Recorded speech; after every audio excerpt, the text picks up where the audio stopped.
아모스가 516장으로 찬송하겠습니다. 516장 찬송입니다.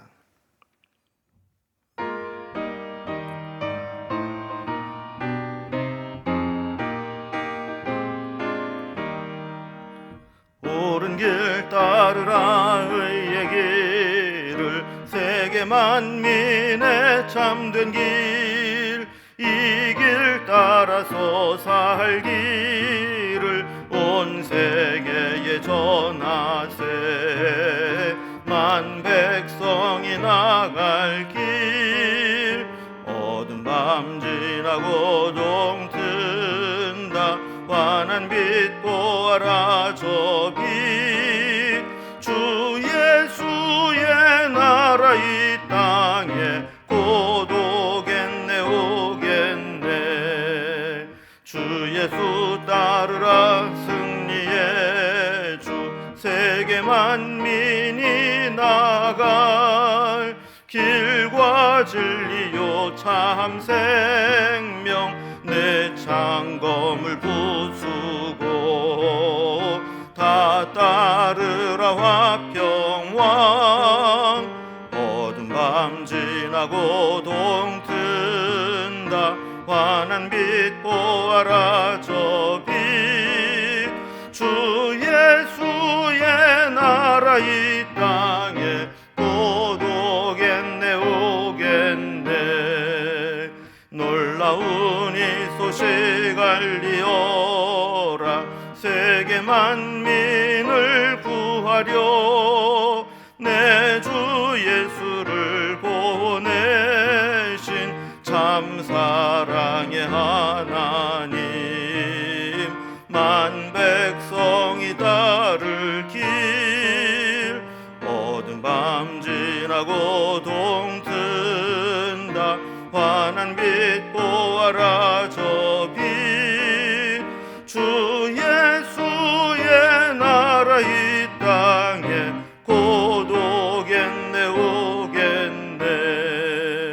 고난 길 헤치고 찾아온 길, 많은 백성을 구한 길, 모두 나와서 믿으면 온 세상이 마침내 이 진리에 살겠네.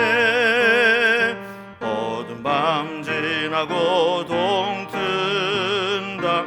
환한 빛 보아라 저 빛, 주 예수의 나라 이 땅에 곧 오겠네 오겠네.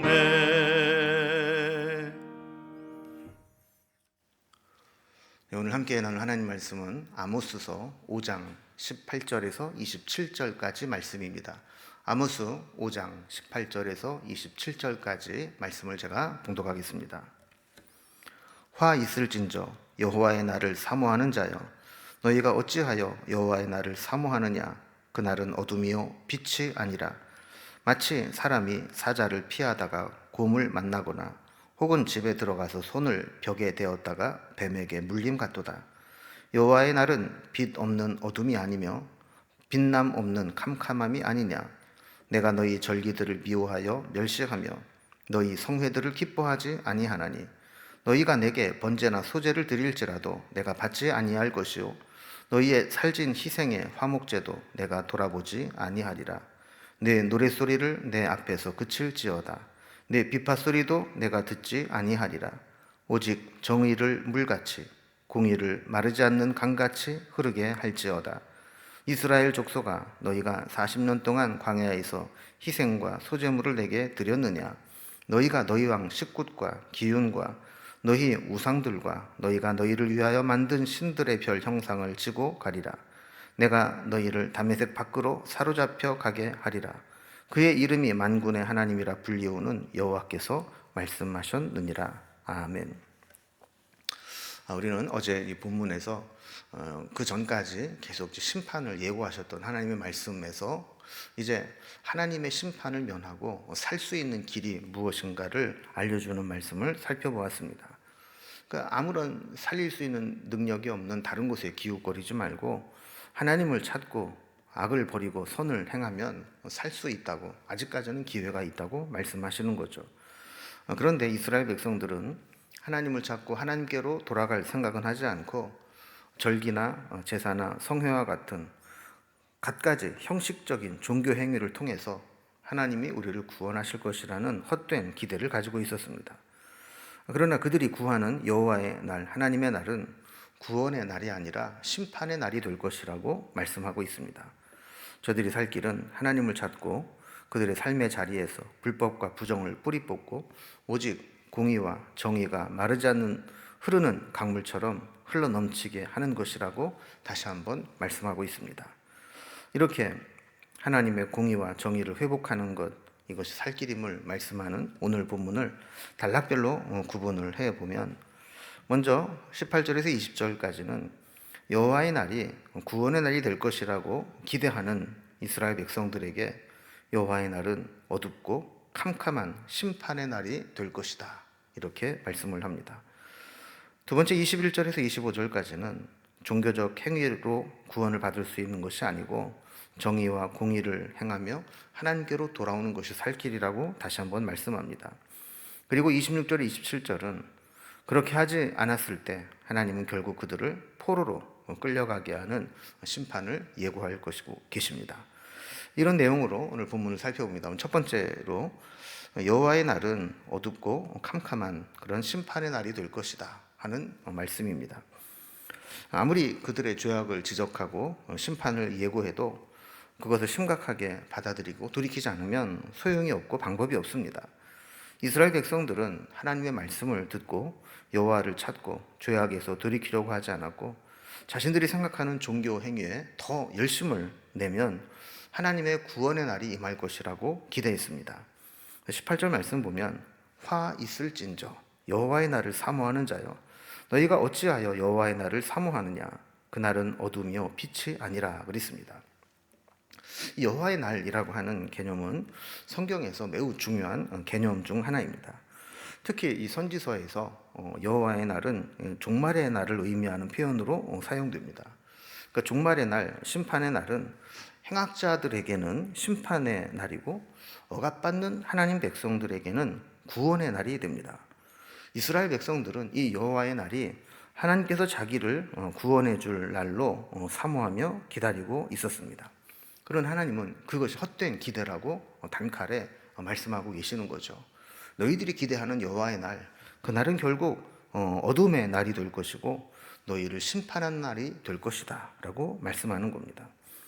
저들이 이 여호와의 날에 대해서 이렇게 심각한 오해를 하게 된 것은 저들이 죄악 가운데 있으면서도 심판을 받는 것이 아니라 오히려 세상적으로 풍요롭고 형통한 삶을 사는 것처럼 보였기 때문입니다. 그래서 우리는 정말 우리에게 심각한 문제는 죄로 인해 징계를 받는 게 아니라 죄를 지었음에도 불구하고 형통한 것입니다. 죄를 지었음에도 불구하고 형통하게 되면 그 죄를 지어도 괜찮은 것처럼 오해를 하고 착각을 하기 때문이죠. 그래서 이런 자들에게 여호와의 날이 심판의 날이 되고 멸망의 날이 되는 것을 19절에서 이렇게 비유로 설명합니다. 여호와의 날은 마치 사람이 사자를 피하다가 곰을 만나게 되는 것, 또 곰을 피해서 집에 들어갔는데 벽에 손을 대었다가 뱀에게 물리는 것, 이런 것과 같다라는 겁니다. 그러니까 아무리 피해도 다른 것이 오히려 하나님의 심판의 도구가 되어서 하나님의 심판을 피할 방법이 없다라는 거예요. 그래서 20절에 보면 그날은 빛이 없는 어둠이고 또 빛남 없는 캄캄함이다, 이렇게 말씀을 하는 겁니다. 자, 두 번째 단락을 보면 저들에게 그러면 이런 심판을 받지 않으려면 종교적 행위보다 정의와 공의를 실행하는 것이 필요하다라고 요구하시는 겁니다. 여호와의 날이 왜 구원의 날이 될 것이라고 기대하는 저들의 기대와 달리 어두운 심판의 날이 될까요? 그것은 저들이 중심으로 하나님을 찾지 않고 형식적인 종교 행위로 만족하려 했기 때문입니다. 21절에 보면 하나님이 저들의 절기를 미워하고 멸시하며 성회를 기뻐하지 아니하신다라고 말씀합니다. 또한 22절을 보면 너희가 번제나 소제를 드릴지라도 받지 않을 것이고 살찐 희생의 화목제를 하나님은 돌아보지 않을 것이다라고 말씀합니다. 저들은 자신의 죄악의 불편함을 가리기 위해서 힘에 지나도록 제물을 바치기도 했을 겁니다. 그러나 어떠한 종교 행위도 그것을 받으시는 하나님께서 무관심하게 반응하시게 되면 의미가 없는 것이죠. 심지어 저들의 제의와 예배에 대해서 강한 거부감을 표시하면서 더 이상 그런 헛된 제사와 제물을 드리지 말라고 말씀하는 겁니다. 또한 23절에 보면 내 노랫소리를 내 앞에서 그칠지어다. 내 비파 소리도 내가 듣지 아니하리라고 말씀합니다. 그러니까 저들의 중심이 하나님께로 돌아가지 않고 하나님의 뜻에서 벗어난 채 그럴싸한 예배로 포장한 것은 하나님이 그 중심을 아시고 그만하라는 겁니다. 예배만 잘 드리면 어떠한 잘못도 용서받고 복을 받을 것이라고 생각했던 저들에게 하나님은 그 가운데 드리는 예배는 받지 않으시겠다는 겁니다. 예배는 하나님과의 거래가 될 수 없습니다. 우리가 다른 것을 잘못하고 예배로 용서받을 수 있다 생각하지 말라는 겁니다. 믿음은 예배 행위가 아니라 말씀에 순종하는 우리의 삶으로 증명되는 것이기 때문입니다. 교회 밖에는 사람들의 탄식과 애통소리가 가득한데 교회 안에서 우리들만 흥겨운 찬양과 예배로 모이는 이 이율배반적인 이 모습, 하나님이 기뻐하시는 예배가 아니라는 거예요. 우리의 삶으로 증명되지 않은 종교 행위는 결코 하나님의 심판을 막을 수 있는 힘이 없다라는 겁니다. 그래서 24절을 보면 이런 형식적인 종교적 행위가 아닌 하나님이 정말 우리에게 원하시는 바가 무엇인가를 말씀하면서 우리가 우리의 신앙을 우리의 삶으로 증명해 낼 것을 요구하십니다. 그래서 우리가 하나님께로 돌이키며 하나님을 찾겠다고 하는 것들을 증명해 보이는 것은 이 땅에 정의를 물같이 흘려보내고 공의를 마르지 않는 강같이 흐르게 하는 것이라고 말씀합니다. 그러니까 이 강물이 흐르고 흘러 넘치게 한다라고 하는 것은 하나님의 공의와 정의가 교회 안에만 머물러서는 안 되고 거기서부터 시작된 것들이 흘러나아가서 결국 세상을 적시고 흘러 넘쳐야 된다라는 것이죠. 그러면서 25절에 보면 이스라엘 백성이 광야에서 40년간 드린 희생과 소제물을 상기시킵니다. 광야에서 그들이 그렇게 희생과 소제물을 드렸지만 그것이 하나님께 제대로 된 그런 제사가 아니라는 겁니다. 결국 하나님께서 요구하시고 원하시는 삶을 회복하지 못하게 될 때 세 번째 단락을 보면 그들에게 기다리고 있는 것은 결국 우상과 함께 포로로 끌려가는 심판을 받게 된다는 겁니다. 하나님의 심판 예고에도 불구하고 이스라엘 백성들은 잘못을 돌이키지 않았습니다. 26절에 보면 저들은 그 식굿과 기운과 우상들과 그들이 만든 별 모양의 신들을 계속해서 섬기고 있었습니다. 하나님이 그들이 섬기던 이 우상들을 포기하지 않는다면 결국 그 우상들과 함께 포로로 끌려가게 될 것이라고 말씀합니다. 27절에 보면 내가 너희를 다메섹 밖으로 사로잡혀 가게 하리라 이렇게 말씀합니다. 하나님만 의지하고 하나님께 돌아가야 할 시점에도 저들은 하나님을 찾지 않고 우상을 버리지 못하고 품고 있을 때 결국은 심판을 받게 되는 겁니다.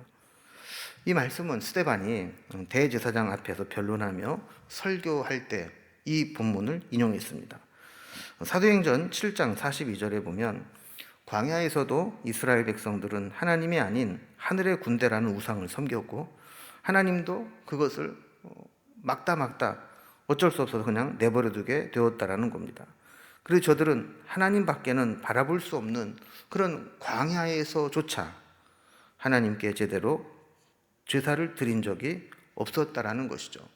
그래서 43절을 보면 그 우상이 몰렉의 장막과 신 레판의 별을 받들어 섬겼다 이렇게 이야기를 합니다. 결국 이렇게 하나님이 그렇게 금하신 우상을 버리지 못하고 품고 숨기고 있을 때 그들은 바벨론 저편으로 옮겨가게 될 것이라고 말씀하는 것이죠. 그러니까 말로는 하나님을 섬긴다 하면서 여전히 실제로는 우상을 끼고 있고 우상을 버리지 못하고 하나님을 향하지 못하고 있을 때 그로 인해서 심판으로 바벨론의 포로로 끌려가게 된다는 겁니다. 오늘 본문을 보면 하나님께서는 여호와의 날에 대한 잘못된 환상을 깨트려 버리십니다. 우리에게도 이게 참 중요합니다. 잘못된 신학, 잘못된 종교 의식, 잘못된 종교 개념, 이런 것들은 결국 잘못된 신앙 행태를 가져올 수밖에 없습니다. 게다가 자기 확신마저 강하게 되면 아무리 하나님 말씀을 들어도 그 잘못된 자기 생각을 바꾸지 못합니다. 정말 하나님이 원하고 요구하시는 것이 무엇인지도 모르고 자기 소견에 오른 대로 이 정도 하면 적당히 무마가 되겠지, 이런 생각을 하는데 하나님은 분명히 말씀하십니다. 이러한 것으로는 하나님의 심판을 막을 수가 없다라는 것이죠. 결국 하나님은 우리가 참된 신앙을 가지고 있다면 우리의 삶을 통해서 하나님의 공의와 하나님의 정의가 내 삶을 통해 흘러 넘치고 그것이 실행되도록 하는 것들로 증명해 내라고 말씀하는 겁니다.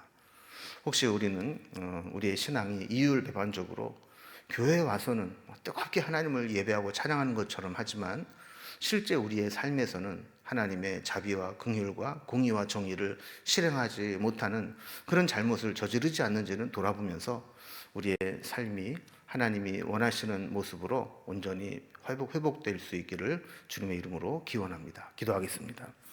하나님 아버지, 이스라엘 백성들은 하나님의 심판의 경고를 받고 형식적인 종교 행위에 더 열심을 내면서 하나님이 우리를 구원하실 것이라고 오해하고 착각했던 부분들을 살펴보았습니다. 그러면서 저들이 하나님의 심판을 면하려면 정의와 공의를 물같이 강같이 흘려보내며 그들의 삶으로 증명하라고 말씀하고 있습니다. 우리도 혹시 하나님을 믿노라 하면서도 세상에서는 무자비하고 또한 불의를 행하고 있는 이율배반적인 신앙을 가지고 있지는 않은지 돌아보면서 우리의 신앙과 삶이 일치할 수 있도록 도와주시고 하나님의 뜻이 내 삶을 통해 실현될 수 있도록 순종하는 믿음의 삶이 되게 하여 주옵소서. 오늘도 이 땅에 정의를 물같이 공의를 강물같이 흘러넘치게 하여 주시고 모든 부정과 잘못된 것들을 바로잡아 주시옵소서. 주님께 우리의 모든 삶을 부탁드리며 예수님의 이름으로 기도드리옵나이다. 아멘. 각자의 기도 제목들로 자유롭게 기도하시겠습니다.